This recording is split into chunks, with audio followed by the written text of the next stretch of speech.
আসসালামু আলাইকুম প্রিয় দর্শক। ইলেকশন ইঞ্জিনিয়ারিং, কারচুপি না, ইলেকশন ইঞ্জিনিয়ারিং। এবার কিন্তু কারচুপি, বাক্স চুরি হয়ে গেছে বা রাতে হয়েছে, দিনের ভোট রাতে হয়েছে, বা সিল মেরে নিয়ে গেছে, এই ধরনের কোনো কথা কিন্তু এবার না। এবার হচ্ছে যে ইলেকশন ইঞ্জিনিয়ারিং। ইঞ্জিনিয়ারিং এবং কারচুপির মধ্যে পার্থক্য কী?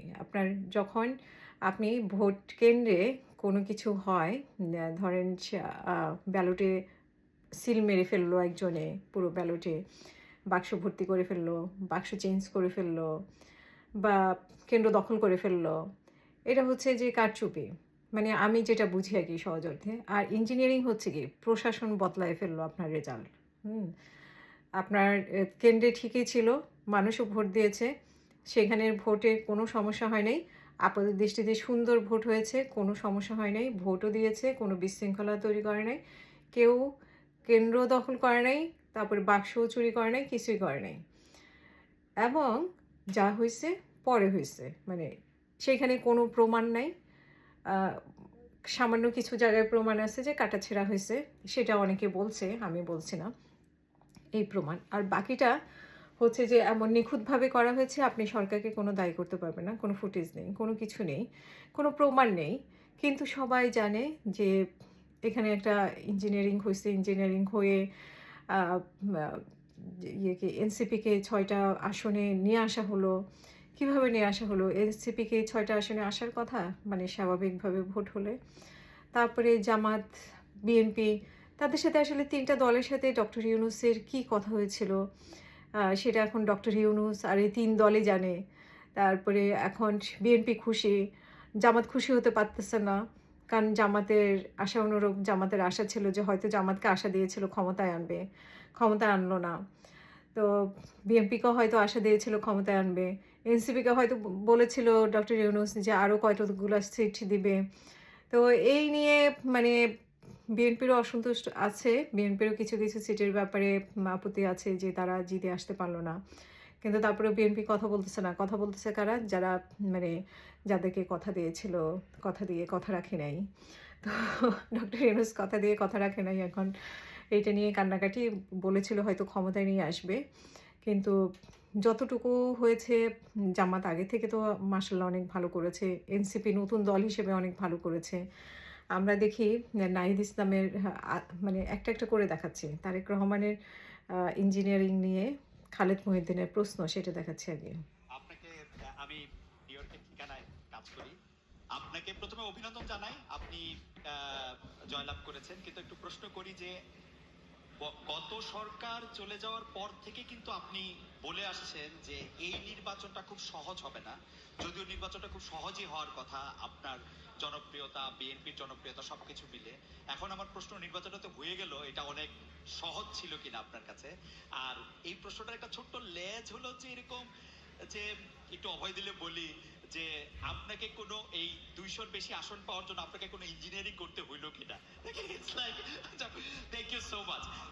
আপনাকে অভিনন্দন জানাই। আপনি আমাদের আমাদের জনগণকে জনগণকে কনভিন্স করাটাই হচ্ছে আমাদের ইঞ্জিনিয়ারিং। জনগণকে আমাদের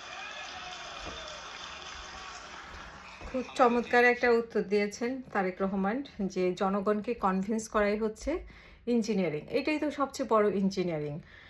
এখন ওনাকে এই প্রশ্নটা করা হচ্ছে যে বিব্রতকর পরিস্থিতিতে ফেলানোর জন্য। তো এটা খালেদ মহিউদ্দিন সেটা চেষ্টা করেছে। আর নাহিদ ইসলাম যেটা বলেছে, আমি আপনাদেরকে একটু দেখাই। নাহিদ ইসলাম ইঞ্জিনিয়ারিং নিয়ে আমি মনে করি আমাকে অনেক ধরনের হুমকি ধামকি, এর মধ্যে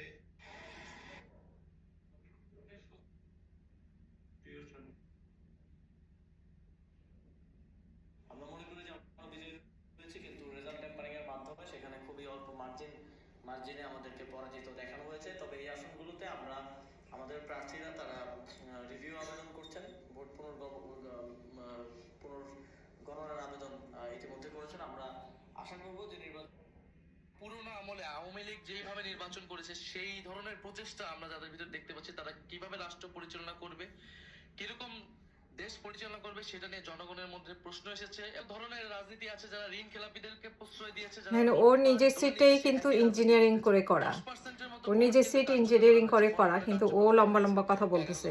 নিজের সিটে যে কারচুপি করে হয়েছে, মানে ইঞ্জিনিয়ারিং করে হয়েছে, সেটা কিন্তু আর বলতেছে না। নিজের সিটের ব্যাপারে কিন্তু চ্যালেঞ্জ করতেছে না, অন্যদের ব্যাপারে চ্যালেঞ্জ করতেছে।